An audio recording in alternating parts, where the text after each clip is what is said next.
Shalom Bapak Saudara yang dikasih Tuhan. Senang saya menjumpai kembali Bapak Saudara. Kiranya Bapak Saudara tetap ada dalam penyertaan, perlindungan, dan penjagaan Tuhan di berbagai keadaan, di berbagai musim dalam hidup, di berbagai keadaan-keadaan yang sedang kita alami hari ini. Saya ingin membacakan satu ayat untuk kita renungkan bersama. Saya akan bacakan Bapak Saudara di dalam Amsal pasal yang ke-11 ayat yang ke-8. Amsal 11 ayat yang ke-8 bunyinya seperti ini Bapak Saudara. Orang benar diselamatkan dari kesukaran, lalu orang fasik menggantikannya. Orang benar diselamatkan dari kesukaran.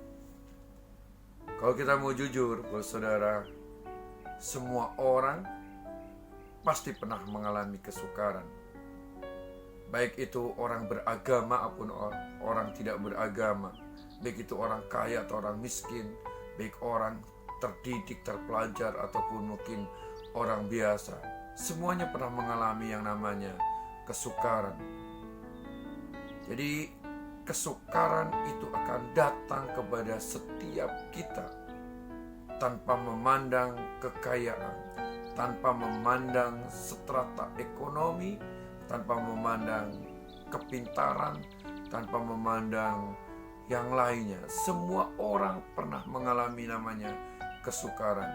Dan saya sendiri pun pernah mengalami kesukaran. Ya, ketika saya pertama kali datang ke Pontianak juga saya mengalami kesukaran ya. Kesukaran mungkin dari cara bahasa yang berbeda, dari cara makan, dari cara pranata sosial ya, kehidupan dalam kebersamaan. Dan kemudian ketika saya menikah dengan istri saya juga mengalami kesukaran karena suku kita berbeda, karena bahasa kita berbeda, karena kebiasaan kita berbeda. Jadi semua orang pasti mengalami kesukaran.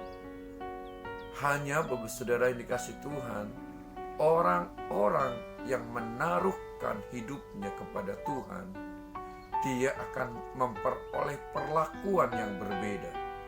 Mungkin ketika kita hari-hari ini sedang menghadapi hal yang demikian, ya, misalkan kita mengalami, ada orang yang mengalami misalkan jabatan yang diturunkan, kemudian dia pergi ke dukun karena dia merasa ketika diturunkan dari kedudukannya dia mengalami kesukaran dalam hidupnya, sehingga ia mencari pertolongan, dia pergi ke dukun dan lain sebagainya. Ya, ada banyak orang yang mengalami kesukaran karena penyakit, kemudian dengan cara yang tidak logis pun mereka lakukan. Mungkin kalau kita sakit, orang berkata air kencing kita kalau pagi-pagi, maaf kata Bapak Saudara, itu bisa menyembuhkan. Mungkin kita juga akan minum. Karena apa? Karena kita ada dalam kesukaran. Tetapi saya ingin sampaikan, ya, semua orang akan mengalami kesukaran. Tetapi orang benar menghadapi kesukaran, ia akan memiliki sudut pandang yang berbeda. Mungkin kalau kita mau jujur, dulu kita belum kenal benar Tuhan, kita masih belum paham kebenaran firman Tuhan. Ketika kita ada dalam kesukaran, kita mudah menggerutu, kita mudah menyalahkan orang lain, menyalahkan keadaan, menyalahkan teman, menyalahkan saudara, menyalahkan keluarga, bahkan mungkin menyalahkan Tuhan.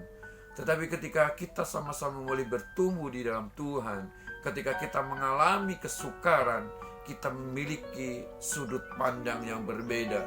Amsal berkata seperti ini, Amsal 11 ayat 8, orang benar diselamatkan dari kesukaran. Jadi orang yang benar, dia akan diselamatkan dari kesukaran. Kebenaran hidup kita di dalam Tuhan, itulah yang membebaskan kita dari kesukaran. Jadi Bapak Saudara, ketika kita hidup benar, maka kebenaran kita akan membebaskan. Maka kebenaran itu akan memerdekakan. kebenaran itu akan menolong hidup kita. Misalkan Bapak Saudara, seperti yang dialami oleh Sadrak, Mesak, dan Abednego. Mereka adalah orang-orang yang tetap hidup benar di kerajaan yang semuanya menyembah kepada berhala. Dan ketika dia mempertahankan kebenaran, dia harus diperhadapkan dengan satu kesukaran. Raja berkata bahwa orang yang menyembah kepada Allah yang lain, maka ia akan dihukum. Kebenaran mereka pertahankan Sadrak, Mesak, dan Abednego, sehingga mereka harus mengalami yang namanya kesukaran. Mereka dilemparkan ke dalam perapian yang menyala-nyala. Orang mungkin berkata, kebenaranmu tidak berguna, engkau mengalami kesulitan. Ngapain kamu hidup benar? Toh kamu juga mengalami keadaan yang sulit. Engkau mengalami kesukaran.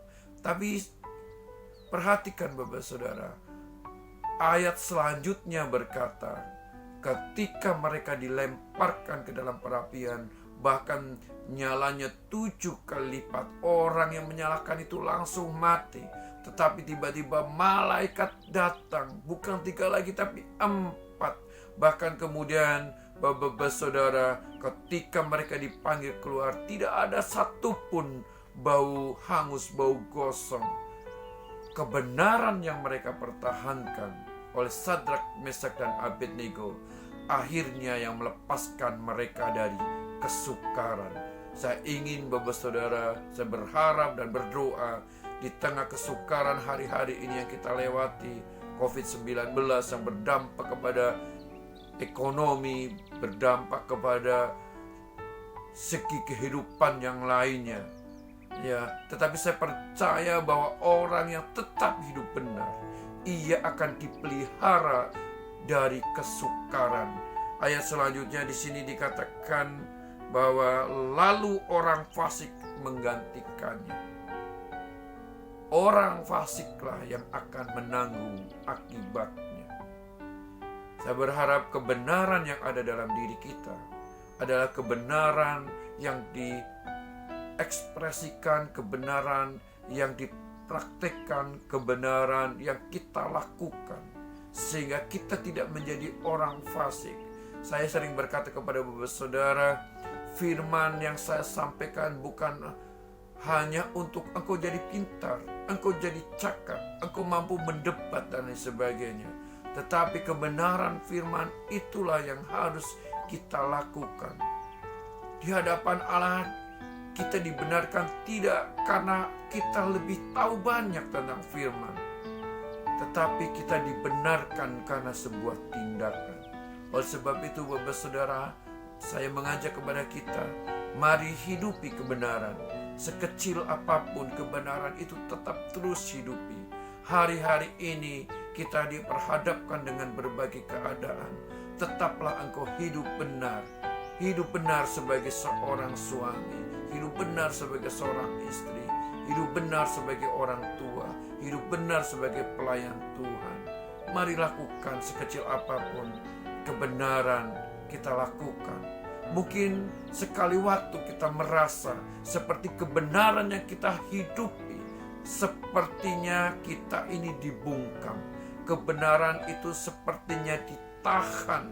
Tetapi yakinilah bahwa kebenaran yang kita hidupi, maka kebenaran itu sekali waktu akan menolong hidup kita.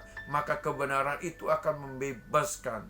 Dan di sini dikatakan sekali lagi, Alkitab berkata, orang benar diselamatkan dari kesukaran. Saya mengajak kita semuanya, mari kita hidup benar. Benar dalam kedudukan kita sebagai anak Allah. Benar kita sebagai anggota dari keluarga kita. Benar kita sebagai warga masyarakat. Benar sebagai warga negara. Mari kita melakukan kebenaran di mana saja, sehingga kita diselamatkan.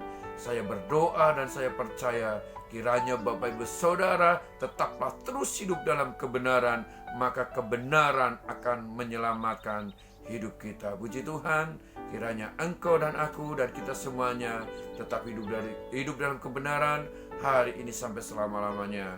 Tuhan Yesus memberkati.